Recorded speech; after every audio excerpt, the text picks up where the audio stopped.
आज बाजार की कहानी बिल्कुल किसी थ्रिलर फिल्म जैसी रही है। एक जबरदस्त ऊंचाई, फिर अचानक से गिरावट, और फिर कल के लिए एक ऐसा ट्विस्ट जिसकी किसी को उम्मीद नहीं थी। चलिए समझते हैं कि आज बाजार में हुआ क्या। तो हुआ ये कि आज 5 जनवरी को बाजार ने तो जैसे इतिहास ही रच दिया। सुबह सुबह ही निफ्टी 50 इंडेक्स 26,373 के अपने ऑल टाइम हाई पर पहुंच गया। मतलब एक नया रिकॉर्ड। लेकिन ये जो जश्न का माहौल था ना, ये ज्यादा देर तक टिक नहीं पाया। जैसे ही बाजार ने ये रिकॉर्ड छुआ, मुनाफा वसूली शुरू हो गई और इंडेक्स अपने टॉप से फिसलकर दिन के आखिर में काफी नीचे आ गया। और दिन के आखिर में तस्वीर कुछ ऐसी थी। निफ्टी 50, सेंसेक्स, बैंक निफ्टी, आप देखें तो सारे बड़े इंडेक्स लाल निशान में बंद हुए। जो सुबह की तेजी थी वो पूरी तरह से गायब हो चुकी थी। तो अब सबसे बड़ा सवाल यही है कि आखिर ऐसा हुआ क्या। मतलब रिकॉर्ड हाई बनाने के बाद बाजार में इतनी तेज गिरावट आई क्यों। चलिए इसके पीछे की वजहों को समझते हैं। देखिए, इसका सबसे बड़ा और सबसे सीधा जवाब है प्रॉफिट बुकिंग। आप खुद सोचिए, जैसे ही मार्केट ने एक नया रिकॉर्ड बनाया, जिन लोगों ने पहले से खरीदारी की हुई थी उन्होंने सोचा कि भाई अब अपना मुनाफा घर ले जाने का सही मौका है, और बस इसी चक्कर में बाजार पर बिकवाली का जबरदस्त प्रेशर बन गया। लेकिन एक और मजेदार बात है, आज बाजार की कहानी ना वो दो हिस्सों में बटी हुई थी। एक तरफ कुछ सेक्टर्स थे जो बाजार को नीचे खींच रहे थे, तो वहीं दूसरी तरफ कुछ ऐसे भी थे जो उसे संभालने की पूरी कोशिश कर रहे थे। तो यहाँ साफ दिख रहा है कि कौन विलन था और कौन हीरो। आईटी और ऑयल एंड गैस में 1% से ज्यादा की गिरावट आई। और तो और एचडीएफसी बैंक जैसे बड़े हैवीवेट स्टॉक ने भी बाजार पर दबाव बनाया।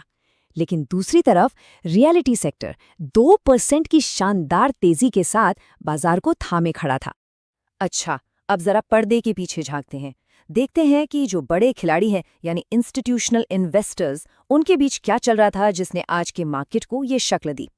यहाँ तो बिल्कुल रस्साकशी का खेल चल रहा था। एक तरफ थे विदेशी निवेशक एफआईआईज, जिन्होंने सिर्फ 36 करोड़ रुपए की मामूली सी बिकवाली की।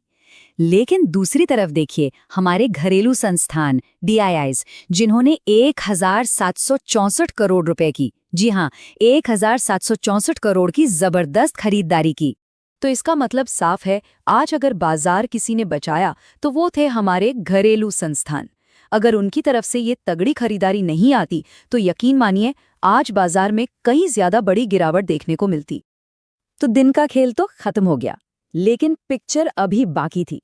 देर रात कुछ ऐसा हुआ जिसने कल के लिए बाजार का पूरा मूड ही बदल कर रख दिया। अब देखिए, दिन भर की गिरावट के बाद हर किसी के मन में बस एक ही सवाल था कि क्या कल भी बाजार में यही कमजोरी देखने को मिलेगी। और इसका जवाब आया 7 समंदर पार अमेरिका से। अमेरिकी बाजार डाउ जोन्स में रातों रात 740 पॉइंट्स की एक तूफानी रैली आई, और इस एक खबर ने पूरी कहानी ही पलट दी। अब आप सोच रहे होंगे कि ये तेजी आई क्यों। तो इसके पीछे दो बड़ी वजहें थीं।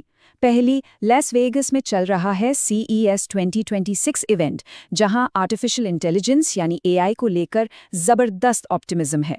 और दूसरी वजह थी एनर्जी स्टॉक्स में आया उछाल। बस इन दोनों ने मिलकर अमेरिकी बाजारों में मानो नई जान फूंक दी। और ये जो ग्लोबल पॉजिटिव माहौल बना है, इसका सीधा सीधा असर कल हमारे भारतीय बाजार पर पड़ने वाला है, और ये असर तेजी की तरफ इशारा कर रहा है। इन मजबूत ग्लोबल संकेतों का मतलब क्या है? इसका मतलब है कि कल भारतीय बाजार की शुरुआत एक बड़ी छलांग के साथ होने की पूरी उम्मीद है, जिसे हम टेक्निकल भाषा में कहते हैं गैप अप ओपनिंग। और ये एक बहुत ही मजबूत शुरुआत का इशारा होता है। तो कल के लिए ये है वो जरूरी लेवल्स जिन पर सबकी नजरें टिकी रहेंगी।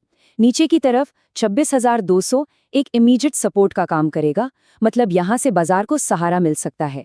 और ऊपर की तरफ 26,375, जो आज का ऑल टाइम हाई है, वो पहली रुकावट या कहें कि रेजिस्टेंस बनेगा। तो चलिए अब आखिरी और सबसे जरूरी हिस्से पर आते हैं। इस सारी जानकारी को मिलाकर कल के लिए हमारी ट्रेडिंग स्ट्रैटेजी क्या होनी चाहिए? तो देखिए, एक सीधी साधी स्ट्रैटेजी ये हो सकती है।